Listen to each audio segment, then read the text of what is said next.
상반기가 벌써 마무리되고 있습니다. 오늘은 그래서 마지막 관문인 최종 면접에 대해서 한번 이야기를 해보도록 하겠습니다. 제 오른쪽에 솔쌤 서기현 선생님, 네, 안녕하세요. 네, 왼쪽에 쿨쌤 조지훈 선생님, 안녕하세요. 네, 모시고 이야기를 해보도록 하겠습니다. 이번 질문들은 이제 제 주변의 취준생들과 그리고 저를 포함해서 혼자 카페에다가 상담글을 올린 주요 질문들을 종합해서 추린 내용들입니다. 그 중에 이제 제일 이제 안타까운 유형을 첫 번째 질문으로 했어요. 네. 서류도 곧장 잘 붙고 그리고 1차 면접도 잘 통과하는데 유독 최종에서만 미끄러지는 친구들이 있습니다. 네. 다른 부분도 아니고 마지막에 가서 반복해서 떨어지는 상황, 어떤 문제가 있는 건가요? 네, 본인 얘기인 거죠? 예, 본인 거를 아마 제일 먼저 뽑은 것 같은데, 예, 사실 굉장히 이것 때문에 힘들었던 친구를 본 적이 있어요. 최종만 8번 갔던 친구를 봤는데 올 상반기에 다행히 붙었습니다. 아, 예, 축하드립니다. 예. 근데 이제 이런 거죠. 제가 볼 때 최종에서 반복적으로 떨어진다라는 거는 어떻게 보면 썸은 잘 타는데 사귀지는 못하는 이런 것 같습니다. 그래서 썸은 아주 이제 잘 타는데 못 사귄다. 이 말은 뭐냐면 만인의 연인일 수는 있는데 나만의 연인은 안 되지 않느냐라는 게 아마 이런 느낌이 될 것 같고요. 그래서 가장 큰 이유는 제가 볼 때는 한방 부족. 예, 그 회사가 요구하는 필요로 하는 역량 중에 다양한 역량이 있는데 그 중에 하나를 딱 잡을 수 있는 어떤 한 방이 부족했던 부분이 아닐까라는 생각이 듭니다. 결국 1차 면접은 잘 통과한다. 결국 네. 실무자들이 볼 때는 뭐 이 시킬 만한 친구다 하고 네. 보는 건데 이제 결국은 임원이 바라보는 뷰를 좀 이해하지 못하는 친구들이 아니었나 이렇게 생각이 되거든요. 결국 네. 뭐냐면 일만 가지고 임원들이 일 잘할 것 같다는 거 가지고 뽑는 건 아니거든요. 결국은 조직의 어떤 장기적인 발전, 성장, 미래 이런 부분에 있어서 그 친구한테 맡길 수 있을 만한 친구인지 가치관이나 태도 이런 부분을 보게 되는데 그걸 보여주는 데 있어서는 좀 미흡한 친구들이 아니었을까 이렇게 네. 추정을 해보는 거죠. 네, 그 면접을 그렇게 해서 최종 면접을 시작을 하면은 네. 제일 처음 하는 게 일단 1분 자기소개입니다. 네. 근데 이제 다양한 방식으로 지원자들이 하는데 제 기억에 남는 거는 이제 벌떡 일어나서 웅변을 하더라고요. 예. 그걸 보면서 저게 과연 어떤 반응을 가지고 올까라는 게 궁금했는데 네. 이렇게 다양한 방식으로 지원자들이 1분 자기소개를 합니다. 절대로 하지 말아야 할 네. 1분 자기소개가 있다면 어떤 건지 그 두 분께서 하나씩 얘기해 주시겠어요? 네. 저는 절대로 하지 말아야 된다. 뭘 들 수 있냐면 일단 자기가 맞지 않는 옷을 입고 가는 걸 가장 이제 경계를 시킵니다. 어떤 거냐면요. 표정 자체는 그냥 웃지 않는데 네. 자기 미소를 잘 짓는다. 이렇게 이야기하는 친구도 있고요. 그 다음에 스타일은 딱 보니까 희귀꼬물인데 소통을 잘한다. 뭐 이런 식의 이야기를 하는 친구들이 있습니다. 오히려 그냥 정말 좀 조용하고 차분한 친구들은 자기 그냥 분석력 잘한다. 뭐 오히려 차분하다. 뭐 이런 쪽에다가 어필을 하면 될 걸 갖다가 영 이상한 거 들고 가는 친구들이 제가 볼 때는 좀 절대로 하지 말아야 되는 1분 자기소개 아니냐 생각됩니다. 자기 강점을 잘못 찾아서 브리핑을 하는 거죠. 예, 남의 옷 주워 입고 간 거죠. 그리고 이게 자기소개가 아무래도 준비해서 가다 보니까 이제 기교만 가득하고 정작 네. 본인의 내용은 전혀 없는 경우들을 간혹 보거든요. 네. 네, 그런 부분들은 정말 피해야 되는 거 아닌가 네. 생각됩니다. 작년에 기교 부리지 않았어요 혹시? 저요? 저는 뭐 기교 부릴 것도 사실 없어서 뭘 알아야 기교를 부리죠. 그냥 너무 기교가 없어서 떨어졌나요? 너무 재미없나? 예, 너무 재미없어서 어쩌면 예, 연구 대상이긴 합니다. 조미료 자체가 안 들어가서. 네, 사실 그래서 그 다음 질문이 이제 제 질문입니다. 제 질문인데 이게 저한테 벌어졌던 상황이거든요. 네. 면접이 술술 잘 풀리면은 괜찮은데 모르는 질문이 나와서 당황하는 경우가 있습니다. 그러니까 면접관이 일부러 어려운 질문을 던졌을 수도 있고 혹은 취준생이 역량이 부족해서 지식이 부족해서 모르는 답변을 할 때가 있습니다. 여기에 대해서 이제 많은 사람들이 얘기를 하는데요.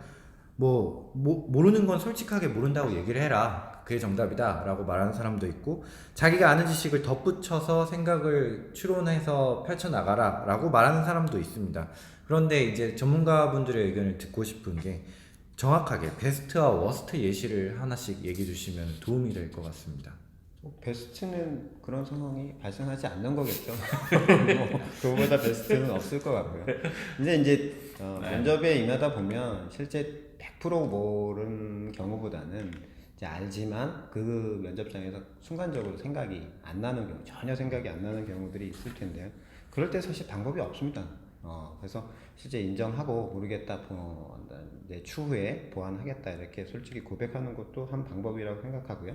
근데 다만 제 생각에는 100% 모르는 경우는 많지 않을 것 같아요. 그래서 유사하게라도 알고 있는 지식이나 경험이 있다면 그 부분으로 최대한 답변을 해내려는 어떤 의지, 이런 건 굉장히 중요하고요. 근데 다만 얘기를 하다가 말꼬리를 흐리는 거, 이 부분은 경계해야 될 부분이라고 생각합니다. 예. 자신 없어하는 모습. 그렇죠. 네. 그래서 일단 임원분들 같은 경우에는 워낙 이제 산전수전, 공중전 다 겪으신 분들이고, 사실 입행한 지 25년 차 되는 부장들도 임원 앞에 가면 이제 코피가 터집니다. 예. 그러면 임원들이 항상 하는 얘기가 뭐냐면, 일단 핵심부터 말해라.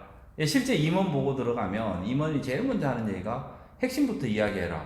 그럼 모른다고 이야기해라. 이런 게 이제 굉장히 이 몸에 체화되어 있는 분들이에요. 그러면 이 최종 면접 갔을 때도 이제 지원생 입장에서는 솔직히 베스트 같은 경우에는 핵심, 그 어떤 묻는 것의 가장 핵심적인 부분이 있습니다. 그 핵심을 갖다가 간결하게 잘 이야기하는 게 베스트가 될 거고요.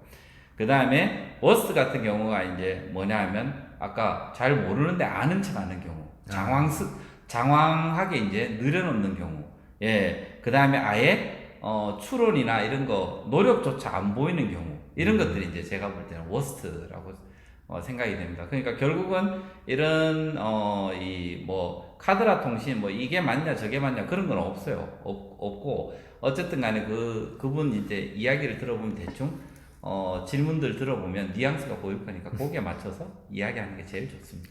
그러면은 추가적으로 제가 예시를 한번 두 분께 드려볼게요. 네네. 작년 1차 우리은행 면접에서 있었던 일인데, 세일즈 면접을 하다 보면은 그 면접관 분들이 고객의 입장에서 이제 취준생들을 대하는데, 네. 거기서 일부러 좀 어려운 질문을 하세요. 네. 모르는 게 나올 때 어떻게 행동을 해야 하나 네. 늘 보려고 하시는 건데, 그 취준생 중에 한 명이 이런 식으로 한 거예요. 너 A라는 걸 아냐? 라고 했을 때, 잠시만요, 제가 신입행원이라서 그 부분을 정확히 확인하지 못했습니다. 그리고 나서 하는 행동이, 옆에서 보고 있던 다른 면접관에게 과장님, 제가 이 부분에 대해서 정확히 모르는데 어떤 건가요? 하고 물어봐서 답변을 듣고 다시 앞에 있는 면접관한테, 예, 제가 방금 알아보니까 이렇다고 합니다 라고 한 친구가 있었어요. 그걸 들으면서 굉장히 어찌 보면 순발력이 있는데, 네. 이걸 면접관 분들이 어떻게 보실까라고 궁금했었거든요. 두 분 어떻게 생각하세요? 네, 순발력이 있을 것 같기는 한데요. 그냥 아무것도 모른다, 난 모르겠다라고 이야기하는 것보다는 네. 훨씬 좀 부드럽게 일단 그 상황을 넘긴 거잖아요. 생각해보세요. 면접관들도 결국 이 면접에서 이 고객 눈으로 이제 이 면접자들을 바라보게 될 건데, 고객이라는 분들 그렇잖아요. 실제로 여러분들도 은행 이용했을 때 은행원에 모르는 거 이렇게 뜬금없는 거 질문했을 때 어떤 사람이 제일 좋나요? 그냥 그 분위기 잘 웃어 넘기면서 이 서로 껄껄껄거리면서 이제 예, 나중에 제가 알아서 나중에 문자 드릴게요 하는 사람이 제일 좋듯이, 그냥 자연스럽게 뭔가를 넘겨낼 수 있는 게 가장 좋아 보입니다. 그 자연스러움이라는 것은 답을 줄 수도 있는 거고요. 안근처럼 또 순발력 활용해가지고 기지를 발휘해서 다른 솔루션 내놓는 것도 방법이고. 그러니까 그 포인트가 면접관이 기대한 건 그거에 대해서 알고 있느냐, 답변을 해내느냐 부분이 아니고, 네. 그 어려운 상황을 어떻게 극복하고 보면 또 네. 대처하느냐, 이 부분이니까 잘 한 것 같은데. 네. 그 부분은 최종 면접이나 1차 면접이나 취준생이 질문을 받은 취준생의 응대가, 답변이 어떻게 되는가가 굉장히 중요하겠네요. 네. 그리고 마지막으로 이제 시간이 다 돼서 한 줄 평을 이제 부탁드릴 건데요. 네. 최종 면접에서 땡땡 하면 붙고 땡땡 하면 떨어진다의 형식으로 한마디씩만 부탁드립니다. 그래서 이 뽑아봐라 해서 쭉 엄청 뽑으셨네. 아, 빨간색이 빽빽한 게 이게 네, 그러니까 뭐 예. 하고 싶은 말은 많은데 그 중에서 그래서 이제 하나만 하나만 뽑아본다면 네. 저는 후회하면 붙고 후련하면 붙고 후회하면 떨어진다 이렇게 얘기해주고 후련하면 붙고 후회하면 후회하면 떨어진다. 떨어진다. 네. 그러니까 그 면접 보고 온 후기들 또 이렇게 전화 오는 거 들으면 네. 이제 자기 속마음 다 못해서 그냥 결국은 후회된다. 네. 후련하게 답변하고 온 친구들 결국 자기의 진정성 잘 보여주는 거라고 생각하거든요. 네. 그런 친구들이 어떻게 보면 붙을 가능성이 많고요. 네, 주저주저하고 이러다가 결국 면접에 답변 잘 못하는 친구들 와서 꼭 후회하는 경우를 많이 보게 되거든요. 그렇게 되면 아무래도 본인의 진정성 잘 못 보여주는 경우가 많을 거라서 떨어지게 될 가능성이 높지 않나 이렇게 생각해서 뽑아봤습니다. 솔쌤은요? 네. 저는 비우면 붙고 채우면 떨어진다. 이렇게 이제 어떤 뜻인가요? 어떤 걸 뭐 비운다 이거는 뭐 쿨쌤 얘기했듯이 네. 뭐 후련한 거하고 아마 비슷한 것 같습니다. 좀 마음을 비우고 이 마음을 비우고 자기가 가진 것을 다 내려놓는다라고 하면 오히려 편안하게 임원들하고 대화를 하게 되고 그렇게 되면 이제 붙을 확률이 높은 거고요. 채운다는 건 욕심을 채우는 거겠죠. 여기 꼭 붙겠다 무슨 사무라이처럼 달라들어서 긴장을 하게 되고 욕심을 부리게 되면 결국 떨어진다라는 내용이 떨어진다는 겁니다. 그러니까 자연스럽게 임원분들하고 그냥 대화하고 온다라고 접근하시는 게 제일 좋은 방법인 것 같습니다. 예, 최종 면접도 그렇고 1차 면접도 그렇고 결국에 면접은 면접관과 취준생의 대화라는 핵심 주제로 결국에 요약이 될 것 같습니다. 저희는 이만 여기서 마무리하겠고요. 그 취준생분들 은행에서 최종 면접 꼭 합격하시고 혼잡에서 같이 응원하도록 하겠습니다. 네, 꼭 합격하실 거죠? 감사합니다. 방송 그만하고